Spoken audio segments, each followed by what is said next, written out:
नमस्कार, मैं हूं मीरा रावत। पहाड़ की महिलाएं इन दिनों भारी विपदा से जूझ रही हैं। स्वास्थ्य सुविधाओं के अभाव का दंश तो वो पहले से ही झेल रही थी, अब जंगली जानवर भी उन्हें जीने नहीं दे रहे हैं। जी हां, आज पहाड़ की यही हकीकत है। यूँ तो अब तक जंगली जानवर कई लोगों को अपना शिकार बना चुके हैं, लेकिन चमोली जिले की ये घटना दिल को दहला देने वाली है। रामेश्वरी देवी जो घास काटने जंगल गई थी, उन्हें क्या पता था कि आज उन्हें इतने बड़े खौफनाक मंजर से गुजरना पड़ेगा।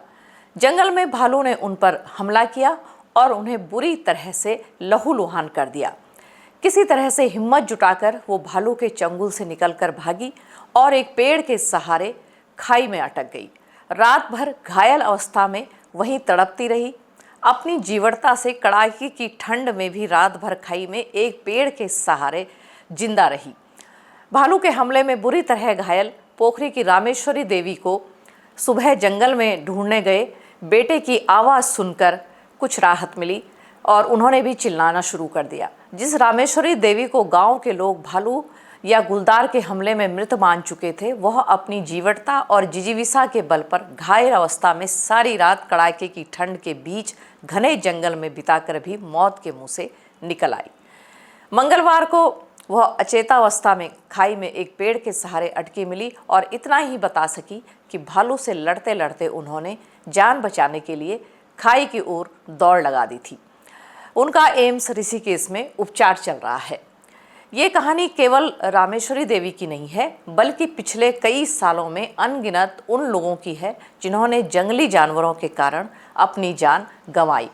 हालांकि जंगली जानवरों और इंसानों का ये संघर्ष पहले भी कई बार सामने आया है, लेकिन इतना भीभत्स स्वरूप कभी नहीं दिखा जितना इन दिनों दिखाई दे रहा है। आखिर इतने बाघ पहाड़ में आ कहाँ से रहे हैं, इस पर भी जांच होनी चाहिए। कांग्रेस ने इस मामले में जंगली जानवरों से निजात दिलाने के लिए कड़े कानून बनाने की मांग उठाई है कि कोई अधिकारी, वरिष्ठ अधिकारी आए हमारे ज्ञापन को ले, भाई इतना ही है। आ गए, ठीक है, उनका भी धन्यवाद। नमस्कार नमस्कार। भाई एक मिनट जरा रुकिए।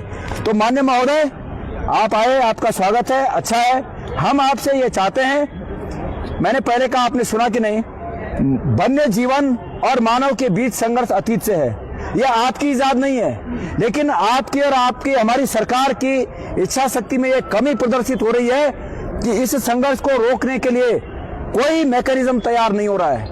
हम 35,000 रुपए का मुआवजा देकर गाय माता को आत्मा की संतुष्टि के लिए प्रार्थना समझ लेते हैं। एक तरफ हम गौ माता को राष्ट्र माता का स्वरूप और उसका स्थान देने की बात करते हैं, और दूसरा हमने गायों को जंगली जानवरों के हवाले, उनके निवाले के रूप में कर रखा है। ये अशोभनीय है। इसलिए हम चाहते हैं, हमारे साथियों ने ये लेटर टाइप कर रखा है, लेकिन उससे भी महत्वपूर्ण ये है कि मैंने अंतिम के ये जो 2 बिंदु लिखे हैं, ये अपने हाथ से लिखे हैं, और ये सरकार की कार्य योजना का हिस्सा बनेगा तो हमारे लोगों को राहत मिलेगी। हमने ये लिखा है कि सरकार की कार्य योजना 2 तरह की होनी चाहिए।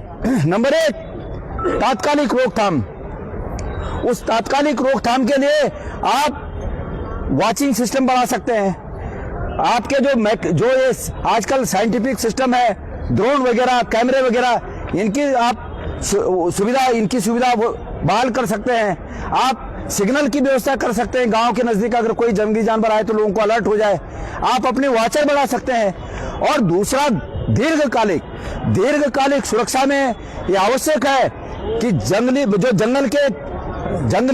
की भूमि है, वन भूमि है, उस वन भूमि और रिहायशी भूमि के बीच इस रूप में मजबूत बैरिकेडिंग होनी चाहिए, इस दीवार होनी चाहिए कि जंगली जानवर रिहायशी इलाके में ना आ सके। यह दीर्घकालिक योजना, एक दिन में नहीं होगा। इसके लिए उत्तराखंड सरकार में भी इतना बजट नहीं होगा। इसके लिए भारत सरकार की मदद लेनी पड़ेगी। और आपके सामने, ये तो हम अपने कार्यकर्ताओं के, मीडिया के सामने कहना चाहते हैं, दिल्ली के उन नेताओं को यहाँ देहरादून आकर सिर्फ इतने कहने में कि भाइयों बहनों सोया, इतने बोलने में अपने फर्ज की तीसरी नहीं करनी चाहिए। उन्हें हमारे दर्द को अपने हृदय में समेटकर इस प्रदेश की पीड़ा को, उसका हल करने के लिए वहां से बजट इस प्रदेश को भेजना चाहिए, ताकि इस तकलीफ से हमें निजात मिल सके। ये सांकेतिक रूप में हमारे साथी ये बंदूक लाए हैं। सीसीएफ साहब, ये वक्त आ गया है कि ये बाघ को मारने के लिए कहीं आम आदमी को हथियार न उठाने पड़े, हमारे धैर्य की परीक्षा न ली जाए, ये संदेश सरकार तक जाए कि हम अपने हाथों से हथियार नहीं उठाना चाहते, लेकिन ये सरकार मजबूर न करे कि हम अपनी माताओं की, बहनों की, अपने नौनिहालों की रक्षा के लिए मजबूरन अपने हाथों से हमें हथियार न उठाने पड़े। ये समय रहते हुए मैं इस बात को चेताना चाहता हूं उत्तराखंड की सरकार को। तो मेरे सभी साथियों का बहुत बहुत धन्यवाद। आगे के लिए भी मैंने आपको ये जरूर एक गाइडलाइन दी है कि जब भी धरना प्रदर्शन हो, पुलिस के लोगों को भी उस सीमा तक कि जिस सीमा तक किसी अन्य को नुकसान न हो, हमें एक्सेस दीजिए। और हमारे लोगों को भी ये चाहिए कि संयमित और डिसिप्लिन्ड वर्कर के रूप में अपने व्यवहार का परिचय दें। और हमारा मकसद सरकार को चेताना है, हमारा मकसद किसी को नुकसान करना नहीं है। धन्यवाद। जय भारत, जय उत्तराखंड। आइए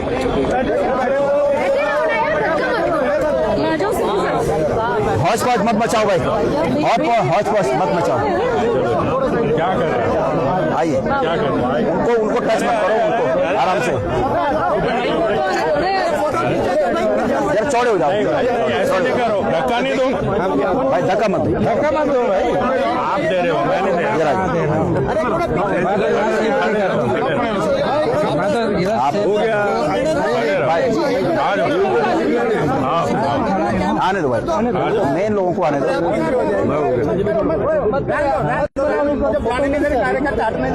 अरे भाई जरा मीडिया के लोगों को आने दो भाई, प्लीज। मीडिया के लोगों को आने दो।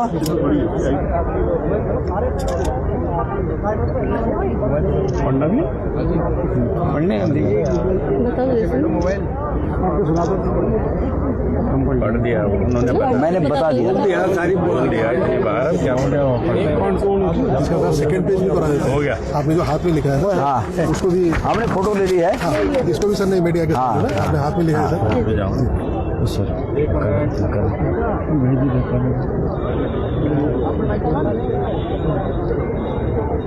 गणेश गोदिया जिंदाबाद, उत्तराखंड जिंदाबाद, बस उत्तराखंड जिंदाबाद, बाकी सब जिंदाबाद। ठीक है, थैंक यू। स्वागत, आप स्वागत जी ना।